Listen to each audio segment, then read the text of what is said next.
गजाननं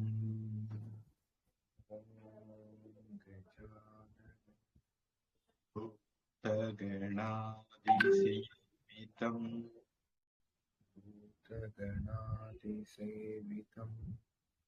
कपित्तजम्बू फलसारभक्षितं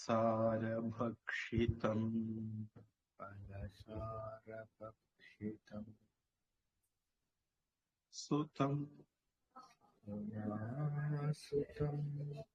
शोकविनाशकारणम्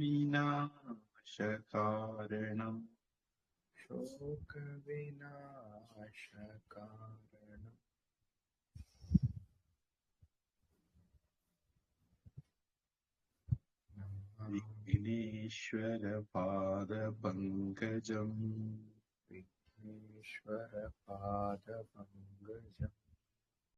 सरस्वती नमस्तुभ्यं वरदे कामरूपिणि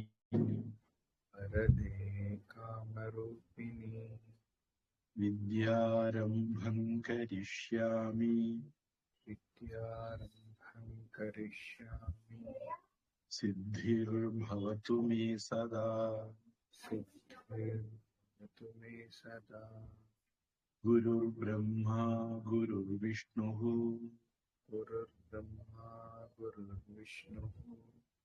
गुरुर्देवो महेश्वरः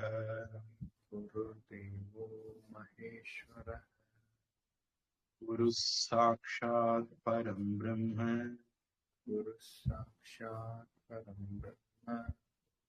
तस्मै श्री गुरवे नमः।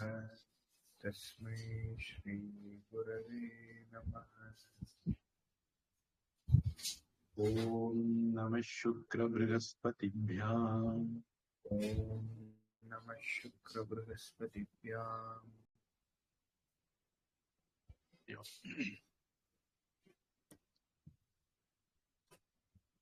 நூற்றி 87வது வகுப்புல இருக்கிறோம். இரண்டாவது பகுதி 15வது அத்தியாயம் 62வது வாக்கியம் பார்க்கணும். மார்கழி மாசம்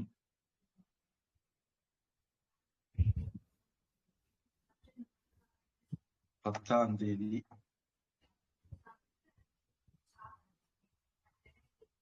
வளர்பிறை சஷ்டி சதய நட்சத்திரம் கலிபாதி 5127.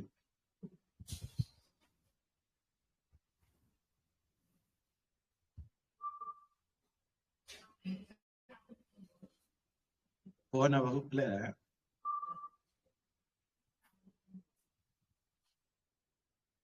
பூபிகேப்யஹ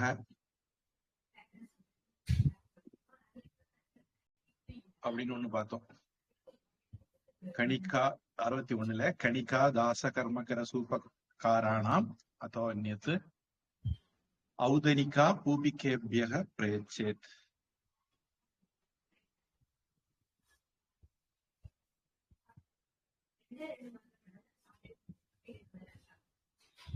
அது நான் ஒரட்டி அப்படிங்கிற மாதிரி ஒண்ணு சொன்னேன். பேக்டு ஐட்டம்ஸ்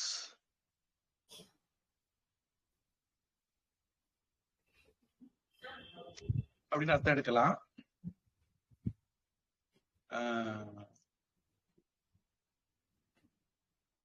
எரணியல்ல தக்கலை பக்கத்துல எரணியல்னு ஒரு ஊர் இருக்கு. எரணியல்ல அந்த வள்ளியாற்றங்கரையில ஒரு விழா நடத்துவாங்க. அது பல வருஷங்களுக்கு ஒரு முறை தான் நடத்துவாங்கன்னு கேள்வி. இந்த வருஷம் ஏதோ நடந்தது அல்லது நடக்குதுன்னு கேள்விப்பட்டேன். அங்க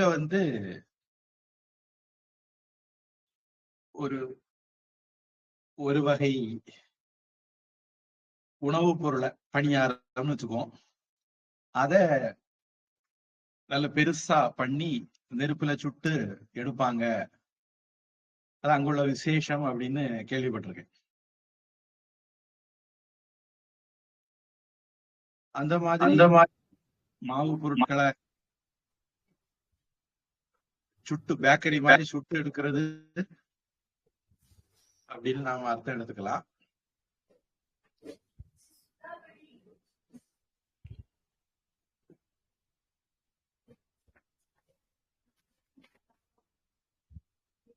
பூப்பிக்கேபியக அப்படிங்கிறதுக்கு அந்த மாதிரி எப்படி தோசை சுடுறது, இடியாப்பம், புட்டு இப்படி எல்லாம் வெரைட்டி நம்மகிட்ட இருக்குதோ அது மாதிரி இப்படியும் ஒரு வெரைட்டி பேக் பண்ணி எடுக்கிற ஒரு வெரைட்டி நம்ம ஊர்ல இருந்தது. எரணியல்ல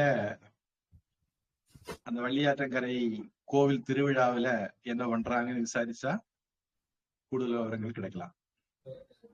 இப்ப நாம 62க்கு வருவோம்.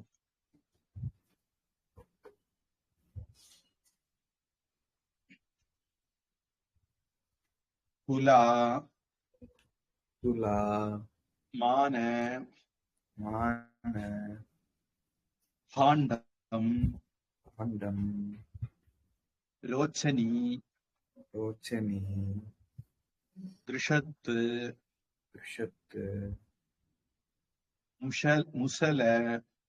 முசல அதுல திருஷத்து அப்படிங்கிறது அடுத்தது மா வர்றதுனால திரிஷன் அப்படின்னு சமஸ்கிருதத்துல எழுதியிருக்கலாம். அது ஒரு இலக்கண புணர்ச்சி விதி அல்லது சந்தி விதிப்படி அப்படி ஆயிற்று. உலூகல உலோகல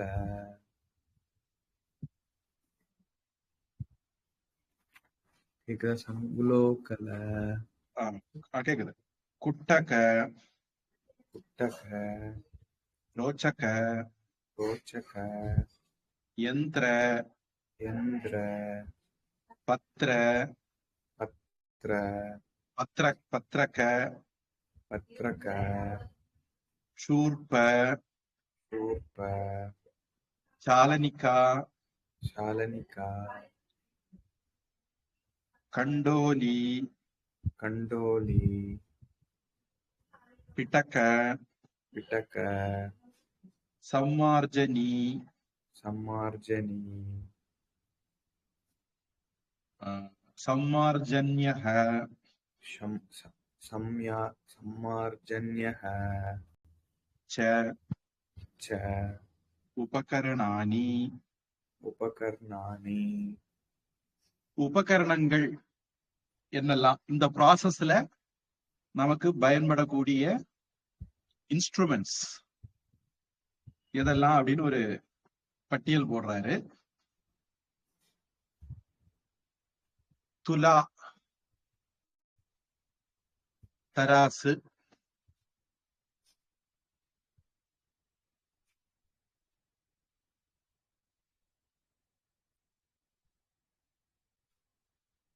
மான, இதை பத்தி பிறகு அடுத்த இதுலயும் கூட வருது, இதுக்கு முன்னாடியும் வந்திருக்கும். அதாவது எடைய அளந்தா அது துலா. மான அப்படிங்கிறது நாம லிட்டர் அளவை, முகத்தல் அளவைன்னு தமிழ்ல சொல்லுவாங்க. ஒரு பாத்திரத்துக்குள்ள அளந்தெடுக்கிறது. அதுல பல வெரைட்டி இருக்கு. பொதுவா லிக்விட் அப்படி அளப்பாங்க. நம்மளை பொறுத்த வரைக்கும் நெல்லெல்லாம் கூட அந்த மாதிரி படி வச்சுதான் அளக்குறோம். பால் கூட அந்த காலத்துல ஒரு படி பால் அப்படி எல்லாம் சொல்லுவாங்க. அந்த காலத்துல அப்படி இருந்தது. அது எல்லாமே முகத்தல். ஒரு பாத்திரம் மாதிரி ஒரு பொருள் இருந்து அதுல அளந்து எடுத்தா அதெல்லாம் ஒரு வெரைட்டி. அது மான. பாண்டம், இது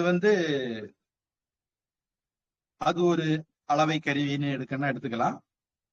இல்ல துலா மான பாண்டம், அளக்கக்கூடிய பாத்திரம் அப்படின்னு அர்த்தம் எடுத்துக்கலாம்.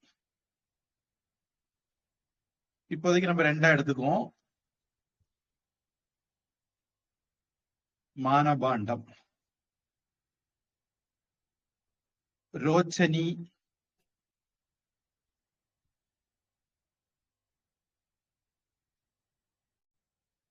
ரோச்சனி அப்படிங்கிறது திரிகை. நாம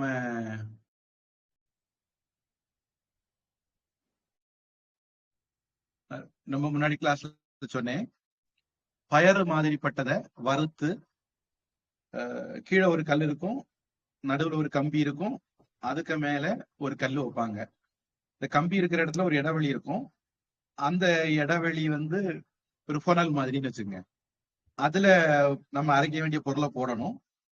நம்ம அந்த திரிகையை சுத்தும் போது இது கொஞ்சம் கொஞ்சமா அதுக்கு இடைவெளியில போய் போய் போய் போய் அரைஞ்சு கடைசியில வெளியே வந்து விழும்போது மாவா வந்து விழும்.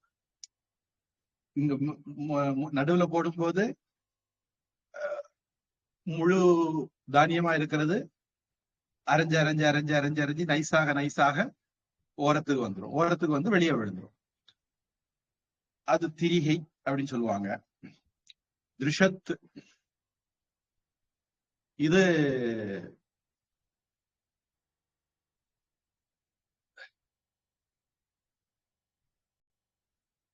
டிக்ஷனரி படி இதுதான் திரிகை. அதாவது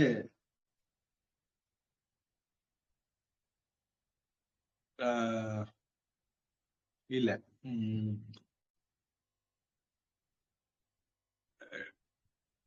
அம்மி. திருஷத்துங்கிறது அம்மி. முதல்ல சொன்னது திரிகை. மேலையும் கல் இருக்கும், கீழையும் கல் இருக்கும், ரவுண்டா இருக்கும். அம்மிங்கிறது கொஞ்சம் நீளமா செவ்வக மாதிரி இருக்கும். அதுக்கு மேல ஒரு ரோலர், சின்ன ரோலர் மாதிரி ஒண்ணு இருக்கும். இந்த காலத்துல இப்படி எல்லாம் சொல்ல வேண்டியிருக்கு. மிக்சி காலத்தினால அவங்க இப்படி எல்லாம் டிஸ்கிரிப்ஷன் கொடுக்க வேண்டியிருக்கு. பொதுவா பாத்தீங்கன்னா இந்த புக்ல சொல்லக்கூடிய எல்லா விஷயமுமே நம்ம இப்படி படிக்கும் போது அது பெரிய மலையை படிச்சது மாதிரி இருக்கும்.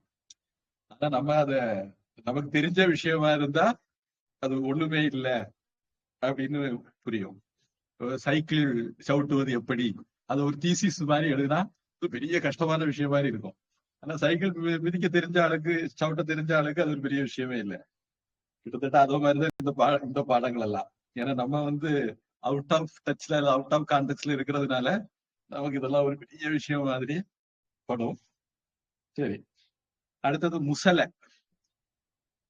இந்த முசலம் ரொம்ப பிரபலம். எப்படி பிரபலம்னா யதுகுலத்தினுடைய முடிவு இந்த முசலத்தினால்தான் எழுதப்பட்டது.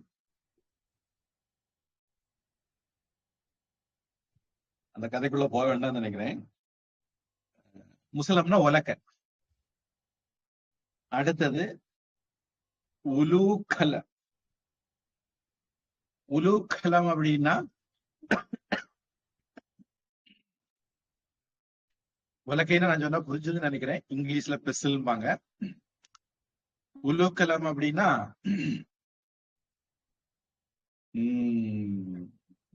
உரல் அப்படின்னு எடுத்துக்கலாம். இது கல்லுதான் நான் பார்த்திருக்கேன், மரத்திலையும் உண்டுன்னு சொல்றாங்க. டிக்ஷனரி வந்து மரத்துல இருக்கிறத பத்தி போட்டிருக்கு. வீடுகள்ல எல்லாம் பாக்குறது வந்து இப்போதைக்கு காலத்துல இருந்தது கல்லுல. உலக்க வந்து மரத்துல இருக்கும், அதுக்கு பூணு போட்டிருப்பாங்க. இந்த உலக்கையில 2 விதமான பூணு இருக்கும். ஒரு பக்கத்துல வந்து ஒரு கப்பு மாதிரி இருக்கும், இன்னொரு பக்கத்துல ரவுண்டா இருக்கும். அப்போ நாம பார்த்து வளர்ந்ததெல்லாம் இந்த கப்பு மாதிரி இருக்கிறதுல இடிச்சு மாவாக்குவாங்க. இதுதான் நமக்கு தெரியும். அதாவது அந்த காலத்துல வீட்டிலேயே முழு நெல்ல குத்தி அரிசியாக்கி, அது நான் பார்த்தது இல்ல, கேள்விப்பட்டதுதான். அதுக்கப்புறம் வீட்டிலேயே அவல், நெல்லை அவிச்சு குத்தி அவலாக்குவாங்க, அதுவும் நான் பார்த்தது இல்ல. அதுக்கப்புறம் அரிசிய கொவர வச்சு அதை போட்டு இடிச்சு மாவாக்குவாங்க. இந்த ப்ராசஸ் நான் பார்த்திருக்கேன். இன்னைக்குள்ள காலத்துல இது எல்லாத்துக்குமே ரைஸ் மில், மாவு மில் எல்லாம் வந்துச்சு. அதுக்கப்புறம் இப்போ என்ன கிரைண்டர், மிக்சி எல்லாம் கூட வந்துட்டு. அந்த காலத்துல இந்த மாதிரி ஈரமான தானியத்தை மாவாக்குறதுக்கு அந்த இதுக்கு இந்த உரலை பயன்படுத்துவாங்க. சொல்லுவாங்க உரலுக்கு ஒரு பக்கம் இடி, மத்தளத்துக்கு 2 பக்கம் இடி. மத்தளம்னா கொட்டு, அது 2 பக்கத்துலயும் அடிப்பாங்க. உரல் ஒரு பக்கத்துல மட்டும் குத்துவாங்க. அதனால அப்படி ஒரு பழமொழி இருக்கு. எல்லாருக்கும் கொஞ்சம் தான் கஷ்டம், எனக்கு பயங்கர கஷ்டம் அப்படின்னு சொல்ல நினைச்சா அப்படி சொல்லிக்கலாம். அப்ப இந்த இதுல அவங்க இடிக்கும் போது எப்பயுமே அந்த பூணு மாதிரி, கப்பு மாதிரி இருக்கக்கூடிய பூணு போட்டுதான் இடிப்பாங்க. இன்னொரு பக்கம் நான் சும்மா ஒரு டிசைனுக்கு அழகுக்கு வச்சிருக்காங்கன்னு நினைச்சேன். அண்மையிலதான் தெரிஞ்சது ஒரு சில நாட்களுக்கு உள்ள அது பின்பக்கம் உள்ளது எதுக்காக வேண்டினா நெல்ல குத்தி அரிசி எடுக்கிறது, அதுக்கு அந்த ரவுண்டா அப்படி வச்சிருந்திருக்காங்க அப்படின்னு தெரியுது.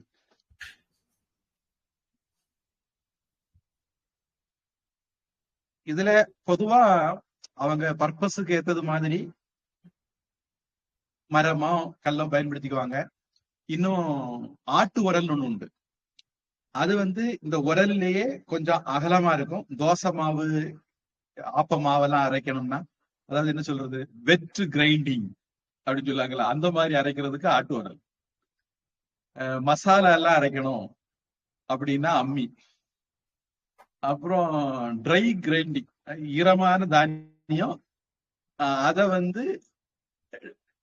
ட்ரைன்னு சொல்ல முடியாது, ஈரமான தானியத்தை மாவாக்கணும் அப்படின்னா அதுக்கு உரல். அப்புறம் ட்ரையான தானியத்தை மாவாக்கணும் அப்படின்னா அதுக்கு திரிகை. இதுல உலுக்கலம்ங்கிறது உரல். அடுத்தது குட்டக்கா. இந்த குட்டக்கா அப்படிங்கிறது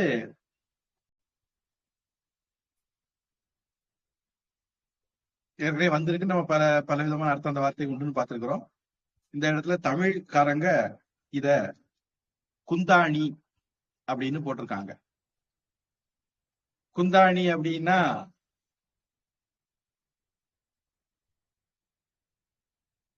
பெரிய உரல் அப்படிங்கிற சொல்ல. நான் அந்த ஆட்டுரல் சொல்ல வந்ததுக்கு காரணம் தான். அதாவது சில இடங்கள்ல என்ன பண்ணுவாங்க, வீட்டுல வறுமை காரணமா இருக்கலாம். இது கூட ஒரு விஷயம் நாம கவனத்துல கொள்ள வேண்டியது, கேள்விப்பட்ட சொல்ல. அதாவது சில ஊர்கள்ல அந்த வீட்டுல ஒருத்தர் வீட்டுலதான் இதெல்லாம் இருக்கும். அம்மியோ ஆட்டுரலோ உரலோ, இந்த பெருசா இருக்கிறது ஆட்டு உரல் சொல்லுவாங்க, சின்னதா இருக்கிறது உரல் சொல்லுவாங்க. பொதுவா ஆட்டு உரல் தரையில பதிச்சிருப்பாங்க. உரல் கொஞ்சம் நகர்த்துற மாதிரி இருக்கும். கிருஷ்ணன் இந்த உரல்ல தான் கெட்டி போட்டாங்க, அதனால அவருக்கு தாமோதரன் பேர் வந்தது. அப்புறம் திரிகை, இந்த மாதிரி விஷயங்கள்லாம் இருக்குமா. அதான் வசதி படைத்தவர்கள் வீட்டுலதான் இருக்குமா.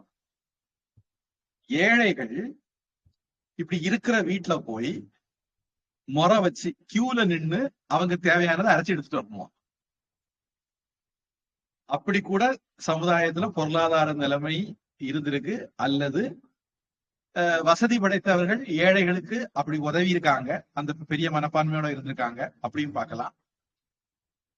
ஏழைகள் இந்த மாதிரி விஷயங்களுக்கு எல்லாம், அதாவது பக்கத்து வீட்டுல டிவி இருக்கா, என் வீட்லயும் டிவி வேணும், பக்கத்து வீட்டுல உரல் இருக்கா, என் வீட்லயும் உரல் வேணும், அந்த டெண்டன்சி அந்த காலத்துல ஏழைகள்கிட்டையும் இல்லை. நம்ம இன்னொரு வீட்டுக்கு போறோம், அந்த மாதிரி ஒரு பாவனை ஏழைகளுக்கு வந்ததில்லை. பெரிய வசதியானவங்களும் ஏழைகள் அப்படி நம்ம வீட்டுக்கு ஏன் வராங்கன்னு நினைச்சது இல்லை. மக்கள் மத்தியில அப்படி ஒரு அந்நியோன்யம் இருந்திருக்கு அப்படிங்கிறத அதை காட்டுது. இலங்கை ஜெயராஜ் சொல்லும் போது சொல்றாரு, தீப்பெட்டி இருக்காதான் வீட்டுல. பக்கத்து வீட்டுல ஒரு சிரட்டையில, கொட்டாங்கச்சின்னு கொங்கு நாட்டுல சொல்லுவாங்க, சிரட்டையில போய் கனல் வாங்கிட்டு அடுப்பை பத்த வைப்பாங்களாம். அப்படி கூட இருந்திருக்கு. இதெல்லாம் நம்ம இப்ப இன்னைக்கு ராமர் எப்படி வாழ்ந்தாரு, கிருஷ்ணர் எப்படி வாழ்ந்தாரு, இதெல்லாம் நான் இன்னைக்கு நிறைய பேர் ரொம்ப நிசாரமா ஆராய்ச்சி பண்றாங்க. நமக்கு ஒரு 50 வருஷம் 100 வருஷத்துக்கு முன்ன இருந்த சூழ்நிலையாக நான் சொல்லிட்டு இருக்கேன். அப்ப இதுக்கு முன்ன போகும்போது சமுதாயம் எப்படியெல்லாம் இருந்து நமக்கு தெரியாது. அந்த சமுதாயத்தை நாம இன்னைக்கு ஜட்ஜ் பண்றோம். அது எவ்வளவு, அதாவது நம்முடைய இந்த உலகத்தை மனசுல வச்சுக்கிட்டு ஒரு பழைய உலகத்தை நாம ஜட்ஜ் பண்ண முயற்சி பண்றோம். எவ்வளவு முட்டாள்தனம்னு பாருங்க. சரி, இதுல இந்த பெருசா இருக்கக்கூடிய உரல், பெருசா உரல் இல்லாதவங்க நான் நினைக்கிறேன் ஆட்டோ உரல்லே இடிச்சிருவாங்கன்னு நினைக்கிறேன். அப்படி பெரிய உரலும் இருந்திருக்கலாம். அதுக்கு பேருதான் குட்டக்க அப்படிங்கிறது. அதுக்கு தமிழ்ல இந்த குட்டாணிங்கிறது பொதுவா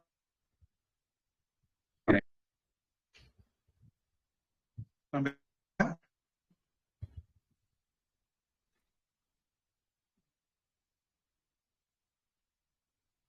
ஹரி ஓம் சாமி. நான் பேசுறது கேக்குதா? இப்போ கேக்குது சாமி. இடையில டக்குனு ஒரு பிரேக் ஆச்சு.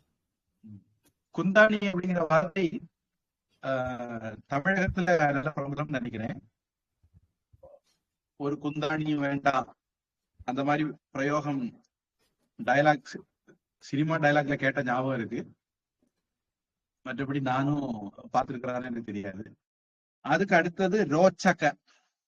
ரோச்சகங்கிறது அரைக்கக்கூடிய எந்திரம். அது என்ன நமக்கு தெரியாம ஏதோ ஒண்ணு கூடுதலாவும் இருக்கு போல இருக்கு. அல்ல ரோச்சக எந்திரம், அதை வேணா சேர்த்து கூட படிச்சுக்கலாம். ரோச்சக எந்திரம் அப்படின்னா அரைக்கக்கூடிய எந்திரம். எந்திர அப்படிங்கறதுதான் சரியான வார்த்தை. தமிழ் அது இயந்திரமாயி அப்புறம் எந்திரம், எந்திரன் சினிமா மாதிரி ஏயும் போட்டு எழுதிடுவாங்க. ஏசு ஏசு இயேசுன்னு எல்லாம் எழுதுறது மாதிரி எந்திரமும் பல விதமா எழுதுவாங்க. ஈயா போட்டு எழுதுவாங்க, யா போட்டு எழுதுவாங்க, ஏ போட்டு எழுதுவாங்க அப்படின்னு. அடுத்தது பத்திரக்க.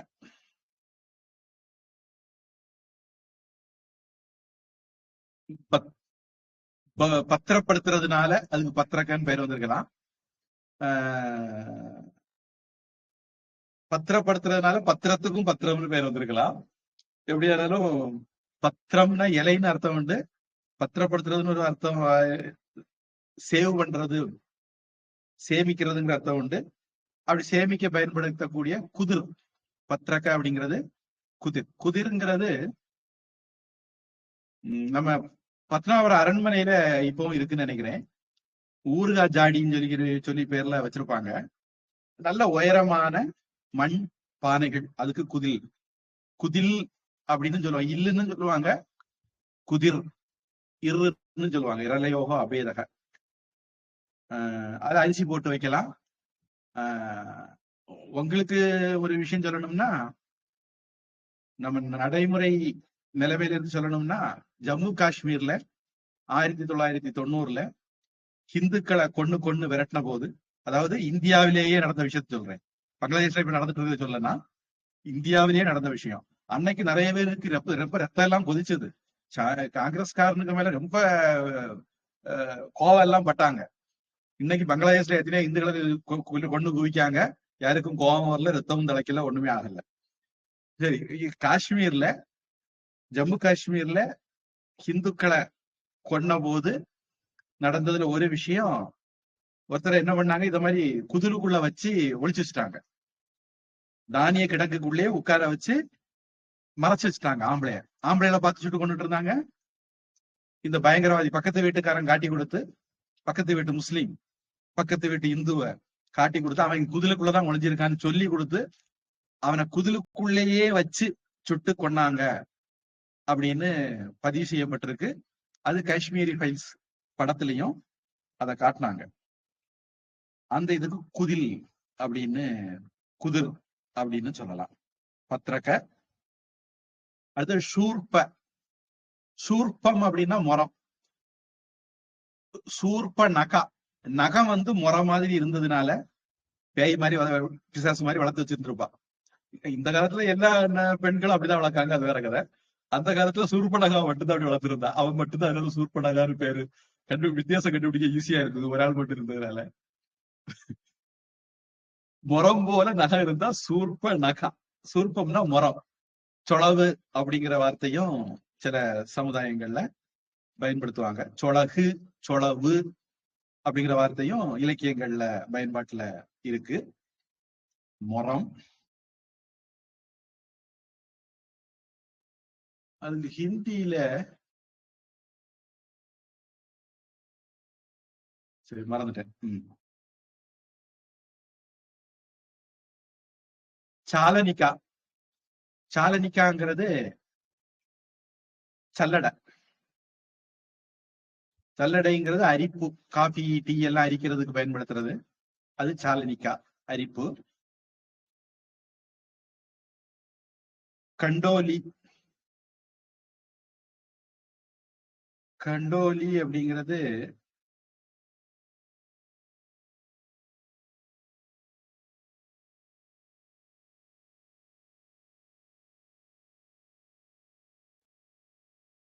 கூடை.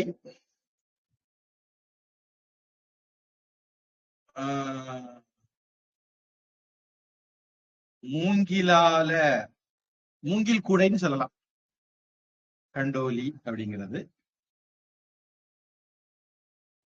தமிழ்ல கூடை அப்படின்னாலே புரியும். பிடக்க. பிடக்க அப்படிங்கிறது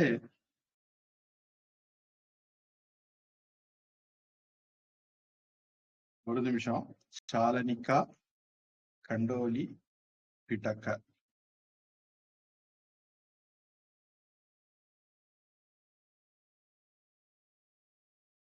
பிட்டக்க அப்படிங்கிறது என்னுடைய அறிவு கெட்டு சொன்னேன்.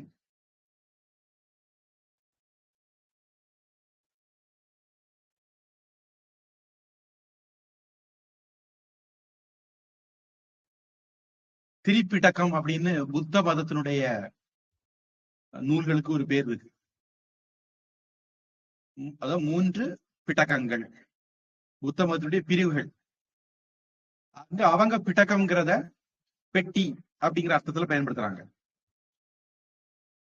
இங்கேயே அது இதுவும் கூட பெட்டி அப்படிங்கிற அர்த்தமா தான் இருக்கணும்.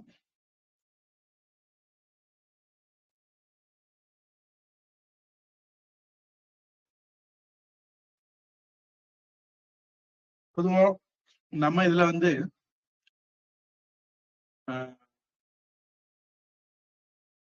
கடவம்னு ஒண்ணு உண்டு, பெட்டின்னு ஒண்ணு உண்டு, பனை ஓலையில செய்யறது ஒண்ணு, பனை மட்டை நார்ல செய்யறது இன்னொன்னு. பனை ஓலையில செய்யறது பொதுவா பெட்டி. கடவம், பெட்டி கடவம் வேற அர்த்தமும் இருக்குன்னு நினைக்கிறேன். கொஞ்சம் சைஸ் சின்னதா இருந்தா பெட்டி, நல்ல பெருசா இருந்தா கடவம், அப்படியும் அர்த்தம் உண்டுன்னு நினைக்கிறேன். அது ஆராய்ச்சிக்குரிய விஷயம். ரெண்டும் நான் கேள்விப்பட்டிருக்கேன், ரெண்டும் பார்த்திருக்கிறேன். வித்தியாசம் ஆராய்ச்சிக்குரிய விஷயம். பெட்டின்னு ஒண்ணு இருக்கு, கடவம்னு ஒண்ணு இருக்கு. ரெண்டும் 2 விதமானது. அதே மாதிரி பனை ஓலையிலையும் பண்ணுவாங்க, பனை மட்டை நார்லையும் பண்ணுவாங்க. பொதுவா பனை மட்டை நார்ல பண்றது வந்து உழைப்பு ஜாஸ்தி, லைஃப் ஜாஸ்தி. பனை ஓலையில பண்றது அவ்வளவு லைஃப் இருக்காது, ஆனா கொஞ்சம் லைட் வெயிட்டா இருக்கும். பழைய காலத்துல திருநீர் எல்லாம் போட்டு வைக்கிறதுக்கு கூட பனை ஓலை பெட்டியே செய்வாங்க. எங்க பாட்டிக்கு அப்படி நிறைய செய்ய தெரியும். நானும் ஏதோ கொஞ்சம் கத்துக்கிட்டேன். பனை ஓலையில காத்தாடி செய்வாங்க. குழந்தைகள் அதை கொண்டுட்டு ஓடுனா அது ஓடும். காத்துல நம்ம வேகமா போகும்போது அந்த காத்துல அது ஓட ஆரம்பிக்கும். இன்னைக்கு இருக்கக்கூடிய விந்து மில்லு மாதிரி அந்த காலத்துல பனை ஓலையிலேயே செய்யலாம். அதுக்கு ஒரு சின்ன மடக்கிற ஒரு மெத்தட் உண்டு. அந்த மாதிரி மடக்குனா காத்தாடி வந்துடும். அத வந்து இந்த உடம்புள்ளுன்னு ஒண்ணு சொல்லுவாங்க. கருவேல உடைன்னு வேணா சொல்லலாம். அதுல வந்து இப்படி எல் ஷேப்ல அதுல முள் இருக்கும். அப்ப என்ன பண்றது, அதுல ஒரு முள்ள அந்த ஓலையில சென்டர்ல குத்துறது, இன்னொரு முள்ள இன்னொரு சின்ன குச்சியில குத்திக்கிறது. அந்த குச்சியை பிடிச்சுக்கிட்டு ஓட வேண்டியதா. அதுக்கு முன்னையும் பின்னையும் அச்சாணி கொடுக்கணுமே, அதாவது நட்டு போல்ட் கொடுக்கணுமே. அந்த போல்ட் என்ன அப்படின்னா ஆட்டாம்புழுக்க. ஆட்டாம்புழுக்க எடுத்து குத்தி வச்சுட்டா அது முன்ன போய் ஸ்லிப் ஆகி போய் விடாது. அதுக்காக வேண்டி ஆட்டாம்புழுக்க. அதாவது என்ன சொன்னது, இண்டிஜினஸ் டெக்னாலஜி. அது மாதிரி பனை ஓலையில பொம்மைகள் செய்யலாம். உட்கார்ற தடுக்குன்னு சொல்லுவாங்க, தடுக்கு செய்யலாம். பாய் செய்யலாம். பாய்னா பெருசா படுக்கிறதுக்கு உதவும், தடுக்குன்னா சின்னதா உட்கார்றதுக்கு உதவும். இந்த மாதிரி நிறைய வெரைட்டி பண்ணலாம். எனக்கு தெரிஞ்சு இன்னமும் இந்த கலை அழியல. சில பேர் இப்போ அதை ரிவைவ் பண்ணிட்டு இருக்காங்க. நிறைய கைவினை பொருட்கள் செய்து விக்கிறாங்க. ஆன்லைன்ல எல்லாம் அது வர ஆரம்பிச்சிட்டுன்னு நினைக்கிறேன். அது பனை ஓலை மகிமை. ஆனா துரதிருஷ்டவசமா இன்னைக்கு வந்து பனைமரம் எங்க இருக்குன்னு தேடணும். பனைவிளைன்னு ஒரு ஊர் இருந்தது. இன்னைக்கு அந்த ஊர்ல பனையே கிடையாது. அதுதான் இன்னைக்குள்ள நிலைமை. இப்ப இந்த காலத்துல கன்னியாகுமரி மாவட்டக்காரர்கள் பனையை பார்க்கணும்னா ஓவரி திருச்செந்தூர் தேடி போகணும். அங்கேயும் எவ்வளவு இருக்குதுன்னு தெரியல. அடுத்தது சம்மார்ஜன்யக. இது வந்து இது ப்ளூரல் இருக்கு. இந்த ப்ளூரல் இதுக்கு முன்னாடி சொன்ன எல்லாத்துக்கும் அப்ளை பண்ணிக்க வேண்டியதுதான். சம்மார்ஜனி அப்படின்னா, மார்ஜனி அப்படின்னா தொடப்ப. சம்மார்ஜனிங்கிறதும் தொடப்ப. தொடப்ப, விளக்குமாறு, தொரப்ப, அப்புறம் என்ன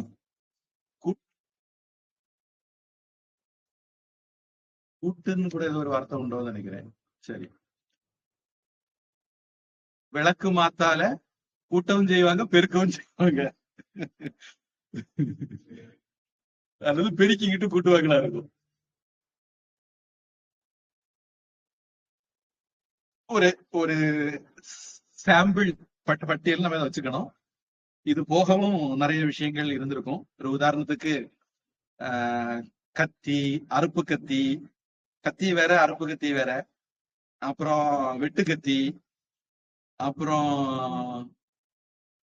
இந்த மாதிரி காய்கறி வெட்டுறதுக்கு பயன்படுறது, தேங்காய் வெட்டுறது, உடைக்கிறதுக்கு பயன்படுறது, இப்படியே வெரைட்டி உண்டு.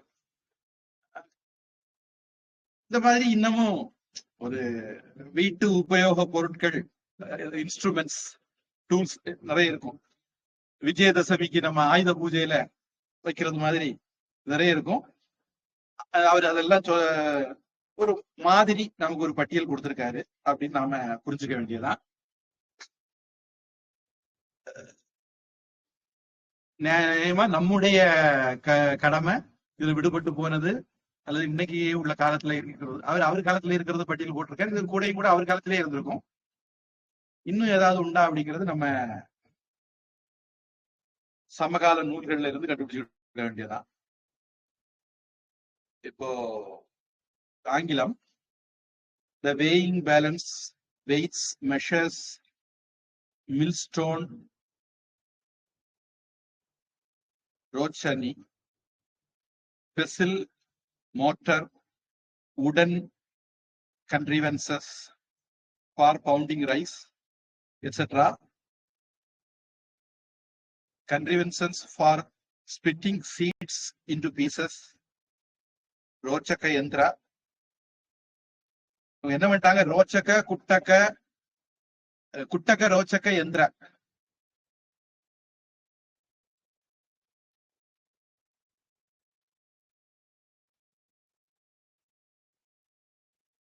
அந்த எந்திரங்கிறத ரோச்சனி யந்திர, திருஷத்தி யந்திர, முஷல யந்திர, உலூகல யந்திர, குட்டக யந்திர, ரோச்சக யந்திர அப்படிங்கிற எல்லாத்துக்கூடையும் கொண்டு சேர்த்து எந்திரம்னு அர்த்தம் எடுக்கலாம் அப்படின்னு இவங்க நினைக்கிறாங்க. அப்படி எடுத்தாலும் தப்பு இல்லை. அது மாதிரி அடுத்தது, அதுக்கு பிறகு அதெல்லாம் எந்திர வெரைட்டி. அதுக்கு அடுத்தது அடுத்த வெரைட்டி ஸ்டோரேஜ். பத்திரக்க, சூர்ப, சாலனிக்கா, கண்டோலி, பிட்டக்க, பிட்டக்க வரைக்கும். சம்மார்ஜனி அதுல வராது, அது ஒரு தனி வெரைட்டியா வரும். அது பிட்டக்க வர்றது வரைக்கும் ஒரு ஸ்டோரேஜ் ஐட்டம்ஸ்னு சொல்லலாம்.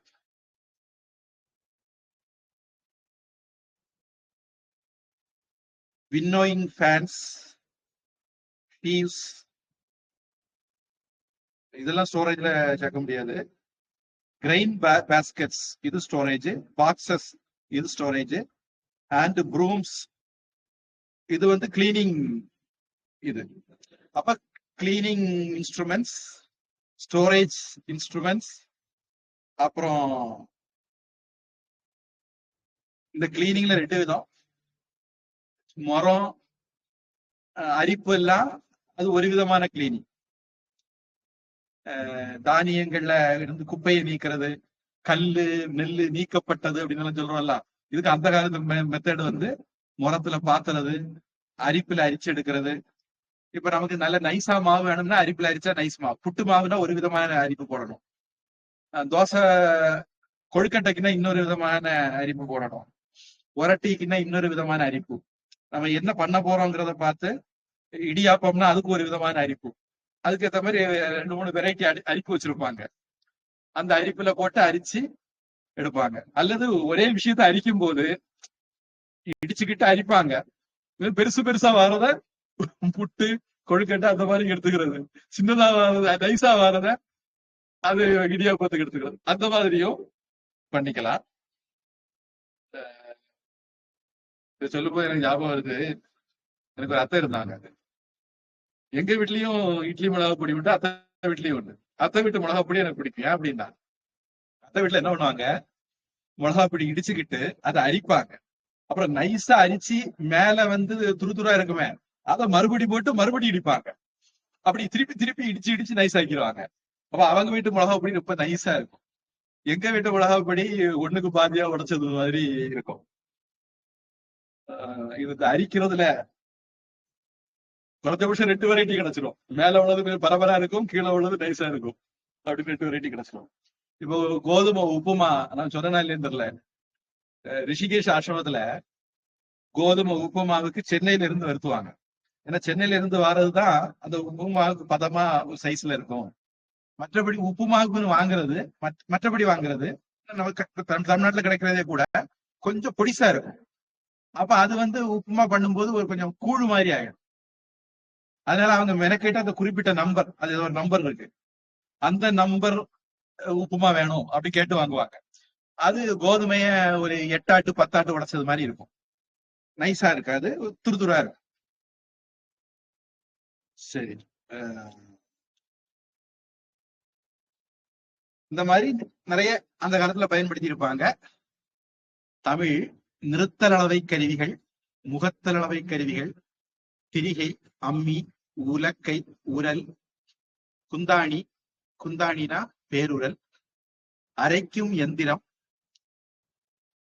இது மனிதராலும் காளையினாலும் நீர் ஓட்டத்தின் ஆற்றலினாலும் இயக்கப்படுவது. இவங்க என்ன சொல்றாங்கன்னா, மேன் பவர் அல்லது ஆக்ஸ் அல்லது புல் பவர் அல்லது வாட்டர் பவர், ஹார்ஸ் பவர் சொல்லல, ஏன் அப்படின்னு தெரியல, அது மூலமா இயக்கக்கூடிய இதுக்கு உதாரணத்துக்கு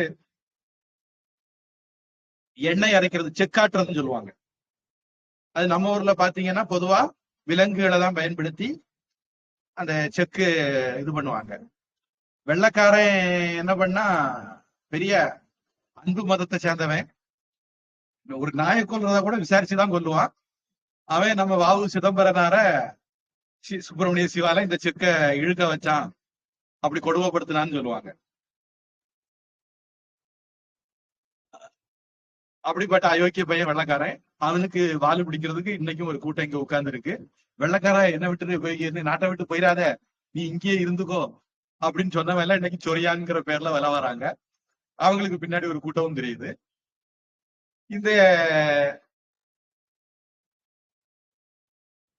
அரைக்கக்கூடிய எந்திரம் அப்படிங்கிறது செக்கு மாதிரிப்பட்ட கொஞ்சம் கிராண்ட் சைஸ் ஏதாவது இருந்திருக்கும். அதனால அது மனிதர்கள் அல்லது விலங்குகள் மூலமா அதை பயன்படுத்துவாங்க அப்படிங்கிறது தெரியுது. இது வந்து வீட்டு உபயோக பொருட்கள் தான் அவங்க பயன் சொல்லியிருக்காங்க. நீ விவசாய கருவிகள் எல்லாம் இருக்கும், அது தனி, அது இந்த லிஸ்ட்ல வரல. அப்புறம் குதிர், முறம், சல்லடை, தொம்பை. தொம்பைங்கிறது இவங்க என்ன சொல்றாங்கன்னா, மூங்கிலால் அமைக்கப்படும் நெற்குதிர். நெற்குதிர்ல ஒரு வகை பிட்டக்க அப்படிங்கிறத, இல்ல கண்டோலி அப்படிங்கிறத இவங்க என்ன பண்ணிருக்காங்க, நெற்குதிர், பத்திரக்க குதிர், கண்டோலிங்கிறது மூங்கில்ல செய்யப்பட்ட குதிர் அப்படிங்கிற மாதிரி சொல்றாங்க தமிழ்ல. அதுக்குதான் தொம்பை அப்படின்னு மொழிபெயர்த்திருக்காங்க. அப்புறம் கூடை, பிட்டக்க அப்படிங்கிறத இவங்க கூடைன்னு மொழிபெயர்த்திருக்காங்க. அந்த மொழிபெயர்ப்பும் தப்பு இல்லை, நான் பெட்டின்னு சொன்னேன், அதுவும் தப்பு இல்லை. அப்புறம் விளக்குமாறு, இவைகள் கருவிகளாம். உங்க தமிழ்? எடை போட துலாபரம் அளக்கும்படி முதலானவை அரவை இயந்திரம் அம்மி உரல் உலக்கை மாவாக்கும் எந்திரம் இடிக்கும் எந்திரம் உடைக்கும் சாதனம் முறம் சல்லடை முதலானவை மூங்கில் கூடைகள் பெட்டிகள் துடைப்பங்கள் இவையெல்லாம் தேவைப்படும் கருவிகள். இதுல மூங்கில்லையும் பண்ணலாம் பெட்டி மாதிரி விஷயங்கள், மூங்கில் நார்லையும் பண்ணலாம். நான் நம்ம ஊர்ல பனை ஓலை அந்த காலத்துல பயன்படுத்துவாங்கனால பனை ஓலையை சொன்னேன்.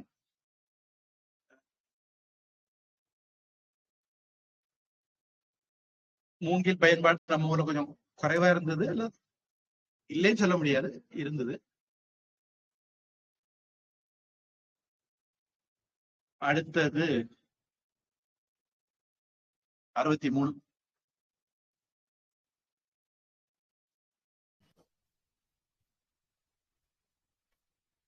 மார்ஜக மார்ஜக ரக்ஷக ரக்ஷக தரக தரக மாயக மாயக மாப்பக மாப்பக தாயக தாயக தாப்பக தாப்பக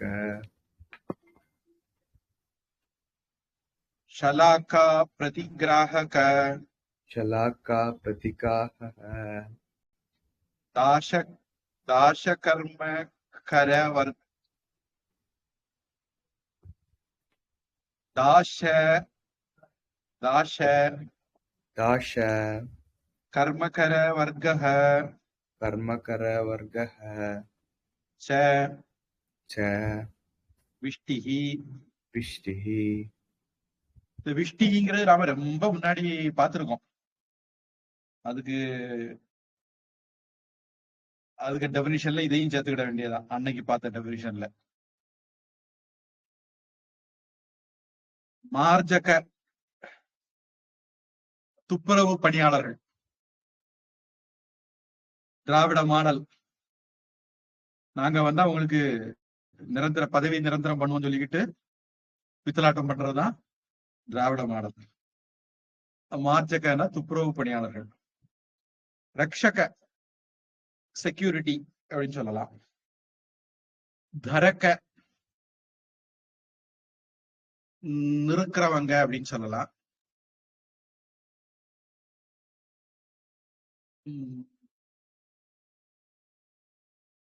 மாயக்க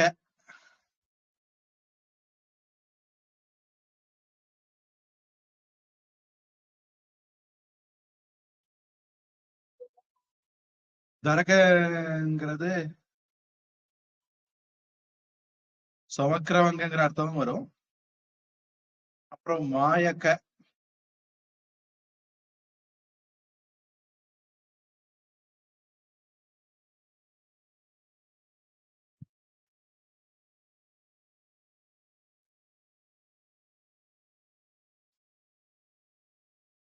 மாயக்க மா அப்படின்னா அளக்கிறது.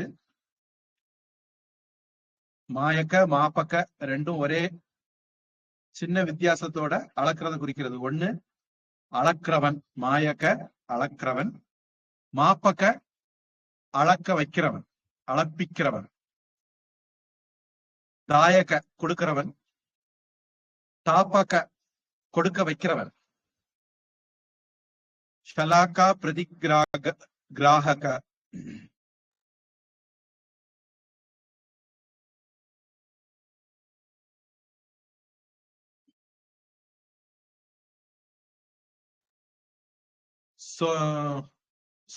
சுமக்கிறவன்.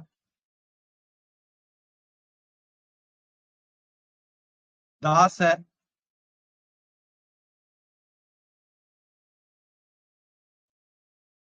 பரம்பரை நம்பிக்கையான சேவகர்கள்.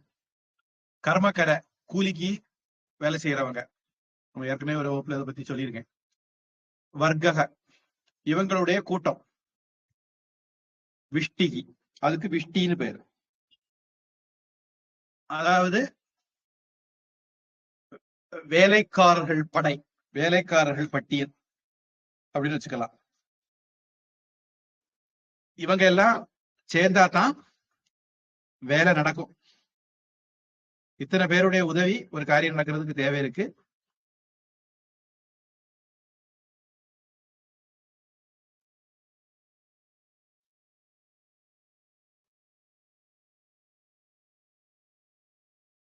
ஆங்கிலம் ஸ்வீப்பர்ஸ், பிரிசர்வர்ஸ், ரக்ஷகங்கிறத பிரிசர்வர்ஸ்னு போட்டிருக்காங்க, செக்யூரிட்டின்னு போடல. ரெண்டுக்கும் வித்தியாசம் உண்டு. those who weigh things, தாரக, those who measure grains, etc. தரக, தாரக நான் சொல்லிட்டு இருக்கேன், தரக. those who measure grains, etc. அது வந்து மாயக. those who supervise the work of measuring grains, அவங்க மாப்பக. those who supervise the supply of commodities to the storehouse, தாப்பக. இங்க தாப்பக தாயக வம்சக்கிரமம் மாறி வந்திருக்கு. தாப்பக முதல்ல சொல்லியிருக்காங்க. those who supply commodities, தாயக. those who are employed to receive compensation for any real or supposed error in measuring grains,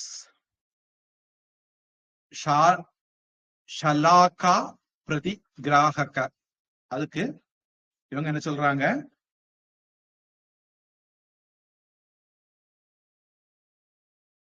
இதை அளக்குறதுல நிஜமாகவோ அல்லது ஒரு கற்பனையாகவோ யூகமாகவோ ஏதாவது நஷ்டம் இருந்ததுன்னா அத இந்த நஷ்ட ஈட வசூலிக்கக்கூடியவங்க அப்படிங்கிற மாதிரி மொழிபெயர்த்திருக்காங்க. தாச, ஸ்லேவ்ஸ். இந்த டிரான்ஸ்லேஷன் நான் எப்ப சொல்றது மாதிரி சரியில்லை. சனாதன பண்பாட்டை, பாரத பண்பாட்டை புரிஞ்சுக்கிட்டு பண்ணதில்லை. இது வெள்ளக்காரன் டிரான்ஸ்லேஷன், ஸ்லேவ்ஸ். அடுத்து and labourers, all these are called vishti. இந்த விஷ்டிங்கிறது ரொம்ப முன்னாடி நாம ஏதோ சந்தர்ப்பத்துல பார்த்தோம். அந்த இடத்துல இப்போ இதை அங்க கொண்டு ஒப்பிட்டு பார்த்துக்கணும்.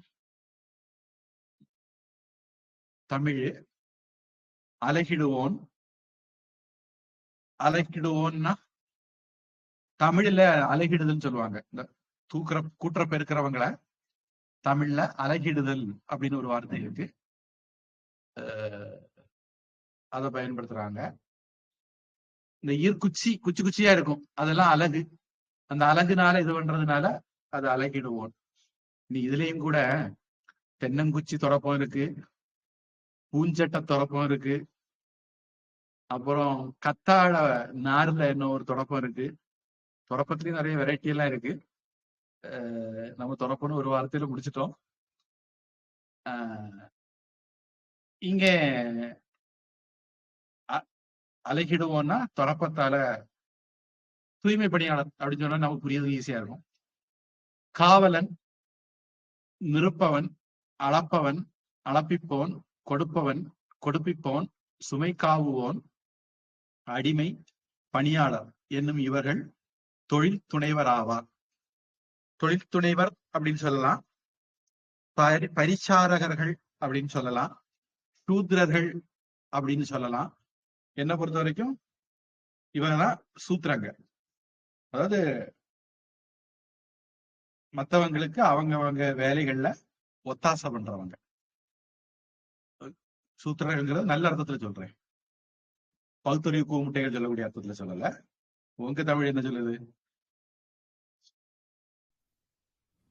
பண்டகசாலையை பெருக்கி துடைப்பவன், பண்டகசாலையின் காவல்காரன், எடை போடுபவன், அளப்பவன், சரக்குகளை கொணர்ந்து சேர்ப்பவன், கணக்குகளை பார்ப்பவன், அடிமைகள், தொழிலாளர்கள்.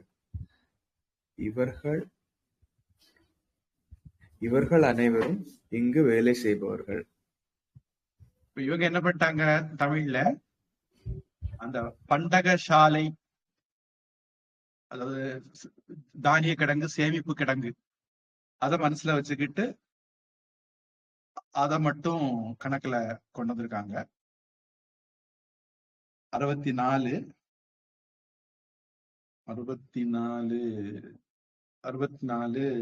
2 வரி சேர்த்து படிச்சிடுறேன். உச்சைஹி தானியஸ்ய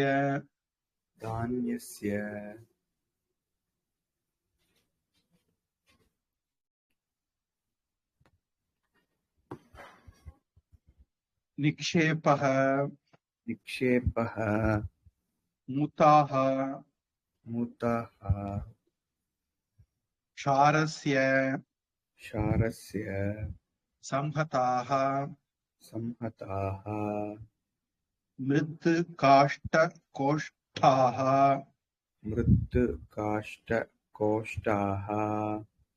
ஸ்நேகஸ்ய பிருத்திவி லவணஸ்ய ச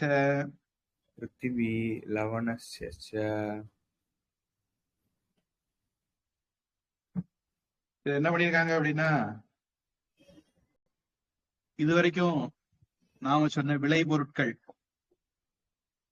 அக்ரிகல்ச்சரல் ப்ராடக்ட்ஸ், இதை ஸ்டோர் பண்றது எப்படி? தமிழக முதலமைச்சருக்கு இந்த பாடம் எடுக்கணும். அப்ப அவர் நெல்லெல்லாம் முளைக்க விட மாட்டாரு. மழை வந்த பிறகு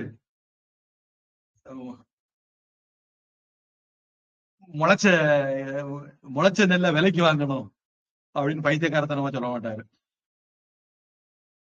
என்ன சொல்லியிருக்க அப்படின்னா,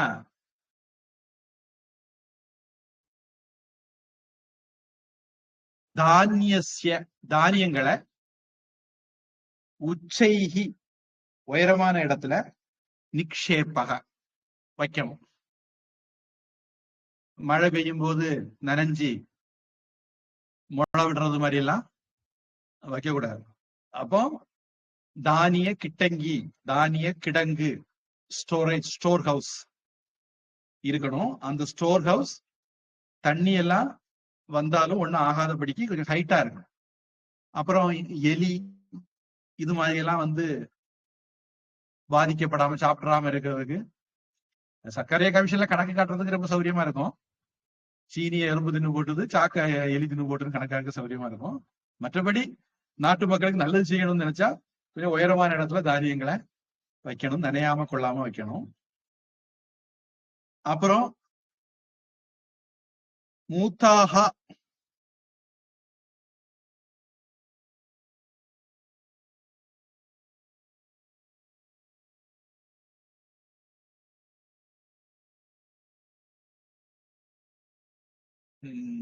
பனை ஓலை பெட்டின்னு சொல்லலாம். நம்ம ஊர்ல அந்த மாதிரி பண்ணுவாங்க, ஒவ்வொரு ஊர்ல ஒரு மாதிரி இருக்கலாம். க்ஷாரம்ங்கிறது நாம கரும்பு, நாட்டு சர்க்கரை அந்த மாதிரி அர்த்தம் எடுத்துக்கிட்டோம் அப்படின்னா, அந்த மாதிரி பொருட்களை முடஞ்ச ஓலையில வச்சு பத்திரப்படுத்தணும். அப்புறம்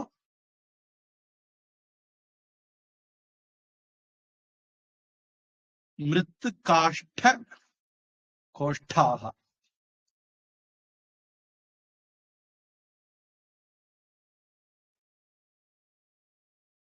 மிருத்துன்னா மண்ணு, காஷ்டம்னா கட்டை, மண்ணிலேயோ மரத்திலேயோ செய்யப்பட்ட கோஷ்டம், பாக்ஸ், அதுல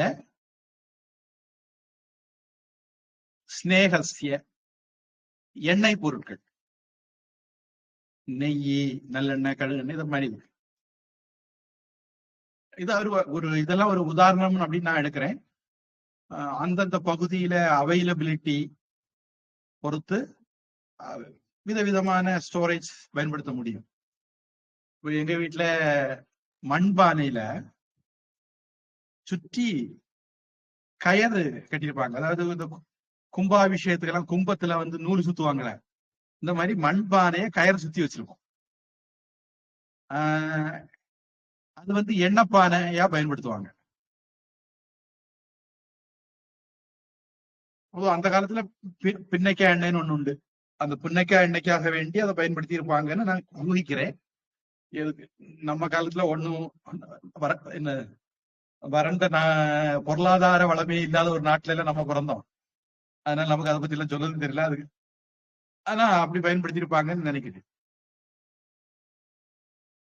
அதுக்குன்னு ஸ்பெஷலா அந்த பானையை செய்தாங்களா என்னன்னு நமக்கு தெரியாது. இனி பீங்கான் பொதுவா பாத்தீங்கன்னா, நம்ம இப்ப இன்னைக்கு டாய்லெட்ல எல்லாம் அந்த கோப்பை சொல்லுவாங்க, அது வந்து பீங்கான்ல இருக்கும். இதே மாதிரி அந்த காலத்துல பிளேட் பயன்படுத்தினாங்க. பொதுவா நான் நினைக்கிறேன் எந்த வீட்டுல மீன் வச்சு சாப்பிடுவாங்களோ அவங்க அந்த பீங்கான் பாத்திரத்துலதான் மீன் சாப்பிடுவாங்க. ரெகுலர் வச்ச பாத்திரங்கள்ல மீன் பரிமாற மாட்டாங்க. பீங்கான் பாத்திரத்தை சாப்பிட்டுக்கிட்டு அப்புறம் அதை ஒதுக்கி வச்சிருவாங்க. அடுத்தது மீன் சாப்பிடும் போது மட்டும்தான், அசைவம் சாப்பிடும் போதுதான் எடுப்பாங்க. சாதாரண நாட்கள்ல பயன்படுத்தக்கூடிய பொருட்கள்ல அசைவம் இது தொட மாட்டாங்க. இது வந்து வீட்டுக்கு வெளியே ஒதுக்கி வச்சிருவாங்கன்னு நினைக்கிறேன். பீங்கான் எல்லாம் அந்த மாதிரி ஏதாவது வச்சிருந்துருப்பாங்க. இன்னொன்னு பரணி சொல்லுவாங்க, இந்த பீங்கான்லயே பண்றதா. இதை பொதுவா சைனா கிளேன்னு சொல்லுவாங்க. இது சைனால மட்டும்தான் இந்த மாதிரி வெரைட்டி கிடைக்குதுன்னு நினைக்கிறேன். நம்ம ஒரு களிமண்ல அப்படி வராதுன்னு நினைக்கிறேன். நைல் நதி இல்லையா, மஞ்சள் நதி. சைனாவில் உள்ள மஞ்சள் நதியில கிடைக்கக்கூடிய அந்த ஆற்று படுகை வண்டல் மண் வந்து அதுக்கு அதனுடைய இதுல செய்யக்கூடியதுக்கு பீங்கான் அப்படின்னு சொல்லுவாங்க. போர்சிலின் கிளே அப்படின்னு சொல்றாங்களா என்னன்னு தெரியல. அதுல வந்து பொதுவா நல்ல அதை சுடும் போது அது நல்ல ஒரு பாழிசானதா மாறும். அதுல பிளேட்டு பாத்திரங்கள் எல்லாம் பண்ணலாம். அதுல பரணி, அதுல மாதிரி பரணியில தான் உப்பு போட்டு வைக்கிறதோ அல்லது ஊறுகாய் போட்டு வைக்கிறதோ. மண்பானையில எல்லாம் ஊறுகாய் போட்டா அந்த உப்புனால மண்ணு கெட்டு போயிடும். ஆனா இந்த பரணியில போட்டு வச்சா எத்தனை வருஷம் ஆனாலும் ஒண்ணும் ஆகாது. அது ஒரு டெக்னாலஜி பரணி. அது வந்து பொதுவா சைனா களிமண்ல தான் பண்றாங்கன்னு எனக்கு அந்த காலத்துல சொல்லி கேள்வி. இந்த காலத்துல வேற வழி எல்லாம் இருக்கா இல்ல நம்ம ஊர்லயே கிடைக்குதான்னு தெரியாது. எதுக்கு சொல்ல வந்தேன், எண்ணெய் எல்லாம் வைக்கிறதுக்கு இந்த மாதிரி பரணிகளும் பயன்படுத்தப்பட்டிருக்கலாம். சாணக்கியர் வந்து நமக்கு ஒரு ஒரு குழு கொடுக்கிறார். நாம வந்து வேற விதத்திலையும் அந்த இடத்தினுடைய அவைலபிலிட்டி பொறுத்து பண்ணலாம். பேசிக் ஐடியா எதுல அதை எப்படி வச்சிருந்தா அதை பத்திரமா வைக்க முடியுமோ, அதனால் பத்திரப்படுத்த முடியுமோ அந்த மாதிரி பண்ணணுங்கிறது பேசிக் ஐடியா நம்ம குறிச்சுக்கணும். அடுத்தது உப்பை வந்து பிருத்திவி லவணசிய, அதை சும்மா தரையிலேயே கூட விரிச்சு போடலாம் அப்படின்ட்டார். பொதுவா எங்க ஊர்ல உப்பளத்துல எல்லாம் உப்பு காய்ச்சி எடுத்த பிறகு, அதாவது என்ன சொல்ற, உப்பை விளைச்சி எடுத்த பிறகு கடல் தண்ணிய ஆறு வழியா உள்ள கொண்டு வருவாங்க. பொதுவா பௌர்ணமி அமாவாசை நாட்கள்ல கடல் மட்டம் உயரும். அப்ப கடல் தண்ணி ஊருக்குள்ள வரும். அப்படி வரும்போது நான் நினைக்கிறேன் கடல் தண்ணிய இந்த உப்பு பாத்தியலுக்கு கொண்டு வந்துருவாங்க. அதுக்கப்புறம் கடல் தண்ணி அங்க போகும்போது அடைச்சிருவாங்க, ஆத்து தண்ணி வரா. இப்ப என்னுடைய யூகத்தை சொல்றேன். அப்புறம் இந்த கடல் தண்ணிய வெயில்ல ஆவியாக விடுவாங்க. அப்படி ஆவியான பிறகு கடைசியில உப்பு மட்டும் படியும். தண்ணி எல்லாம் போன பிறகு உப்பாட்டு படியும். அந்த உப்பை அப்புறம் எடுப்பாங்க, எடுத்து அங்கங்கே கூட்டி வச்சிருவாங்க. அந்த மண்ணிலேயே அப்படி கூட்டி வச்சிருவாங்க. அப்புறம் அதை எடுத்து வித்துக்குவாங்க. இப்ப நம்ம என்ன பண்ணுவோம், வீட்டுல டெக்னாலஜி இதுக்கு என்னன்னா, இந்த மாதிரி வரக்கூடிய உப்பை அதுல மண்ணு கலந்துருக்க வாய்ப்பு இருக்கு ஓரளவுக்கு. பொதுவா களிமண், அதனால அவ்வளவு சீக்கிரம் கலராதுன்னு வச்சுக்கோங்க. ஒருவேளை அப்படி கலந்துருந்தா கூட அதை வந்து நீங்க தண்ணியில கரைச்சிட்டீங்கன்னு வச்சுக்கோங்க, அதுல உள்ள மண்ணு வண்டல் எல்லாம் கீழே செட்டில் ஆயிடும். மேல இருக்கிற தண்ணியை மட்டும் நீங்க எடுத்துக்கலாம். Instant salt. இல்ல பரல் எடுத்தும் பயன்படுத்தலாம். பரல்ல பரல்லையும் மண் இருக்கிறதுக்கான வாய்ப்பு கொஞ்சம் கம்மி. கழுவின பரல்ல மண் இருக்கிறதுக்கான வாய்ப்பு கம்மி. அதனால உப்பு வந்து மணல்லே கூட சும்மா தரையிலே கூட குவிச்சு வச்சுக்கலாம் அப்படின்னு சொல்றாரு. அப்படித்தான் பழக்கம் இன்னைக்கு வரைக்கும். நான் இப்ப இடையில கூட சில சமயம் அந்த பக்கம் போகும்போது பாக்குறேன், வேற இடங்கள் எல்லாம் பாக்குறேன். இப்ப கூட உப்ப மணல் பூமியில எங்கேயாவது குவிச்சுதான் வச்சிருக்காங்க. என்னை பொறுத்த வரைக்கும் உப்பையும் இன்னும் கொஞ்சம் பெட்டராட்டு ஸ்டோரேஜ் பண்ணலாம். மழை பெய்தா எல்லாம் அது டேமேஜ் ஆகாம இன்னும் பெட்டரான இடத்துல வைக்கலாம். குறைஞ்சபட்சம் இந்த மாதிரி பொருட்கள் எல்லாம் மழை நனையாத இடத்துல வைக்கணும். குறைஞ்சபட்சம் திராவிட மாடல் மாதிரி வச்சுட்டு நாரப்படாது. சரி, இப்போ ஆங்கிலம்.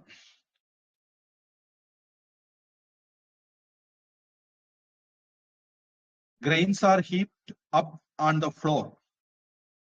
தரையில தானியத்தை குவிக்கணும்னு சொல்லியிருக்காங்க.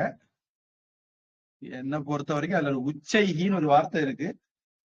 இருந்தா தரையில இருந்து கொஞ்சம் மேல அப்படின்னு அர்த்தம் எடுத்தாங்க. ஜாகரி வெல்லம் சர்க்கரை is bound round in grass rope.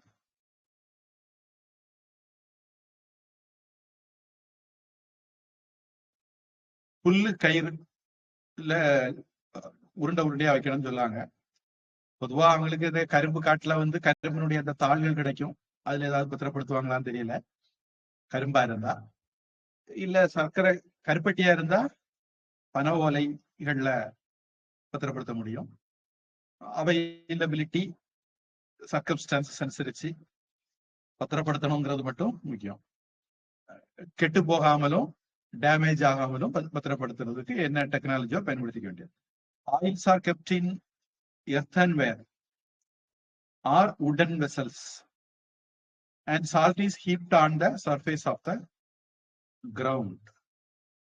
இங்க கிரவுண்ட்னு பயன்படுத்தியிருக்காங்க, அங்க ஃப்ளோர்னு பயன்படுத்தியிருக்காங்க. அது ஒரு சின்ன வித்தியாசம் நம்ம எடுத்துக்கிட்டா. இங்க உப்பை வந்து தரையில போடலாம்னு சொல்லியிருக்காங்க, அதாவது மண் தரையில போடலாம்னு சொல்லியிருக்காங்க.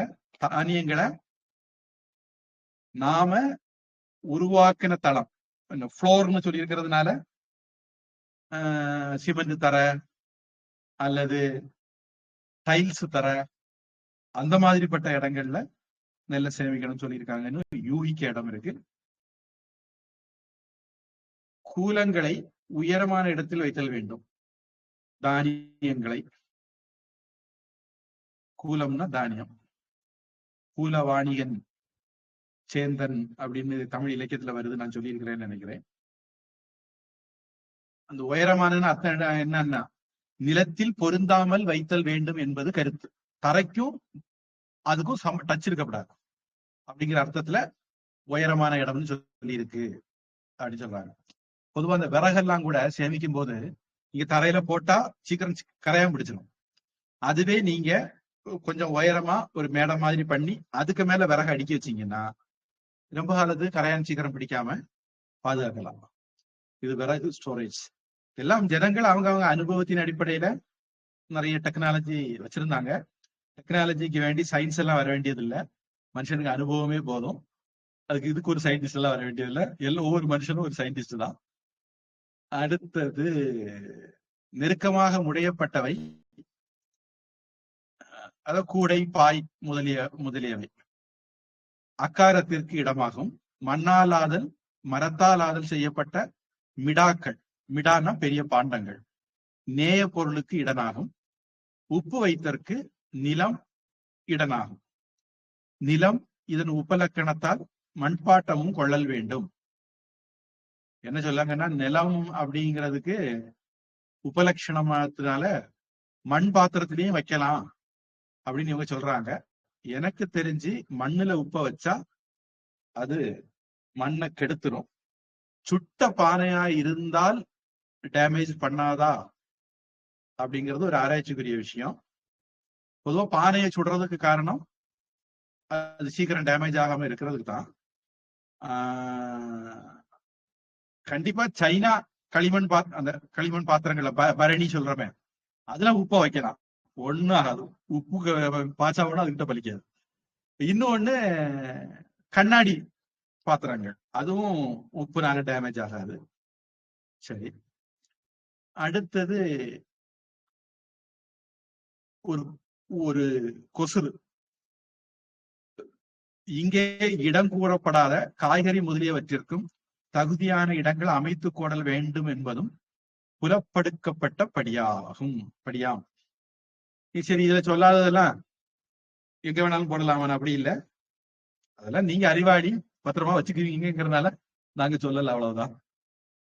ஃப்ரிட்ஜ் இருந்தா ஃப்ரிட்ஜ்ல வைங்க, இல்ல கூட இருந்தா கூடையில வைங்க, சௌகரியம் போல பத்திரப்படுத்தி வச்சுக்கோங்க. இரண்டாம் அதிகரணம் 15ஆம் பிரகரணம் உணவு பொருள் நிலைய தலைவன் என்னும் 36ஆம் அத்தியாயம் முற்றிற்று. உங்க தமிழ். தானியங்களை சேகரித்து வைப்பதற்கு தரையை உபயோகிக்க கூடாது. உயரமான இடங்களையே உபயோகிக்க வேண்டும். வெல்லம் முதலானவற்றை மூடி கயிறுகளால் இறுக்கி கட்ட வேண்டும். நெய், எண்ணெய் முதலான வகைகளை வைக்க மண் பாத்திரங்களையும் மரப்பாத்திரங்களையும் உபயோகிக்க வேண்டும். உப்பை பூமியில் புதைத்து வைத்து பாதுகாக்க வேண்டும். பூமியில் புதைத்துன்னு போட்டாங்களா? ஆமா சாமி, உப்பை பூமியில் புதைத்து வைத்து பாதுகாக்க வேண்டும். குவித்துன்னு சொல்லலாம், ஏன் புதைச்சுன்னு சொன்னாங்கன்னு தெரியல. சரி, நான் இந்த அத்தியாயம் முடிச்சு அடுத்த அத்தியாயத்துக்கும் போயிடலாம்னு நினைச்சிருந்தேன். ஆனா சரி, ஏதாவது கேள்வி இருக்கா? இல்ல சாமி, கேள்வி எதுவும் இல்லை. பிரார்த்தனை.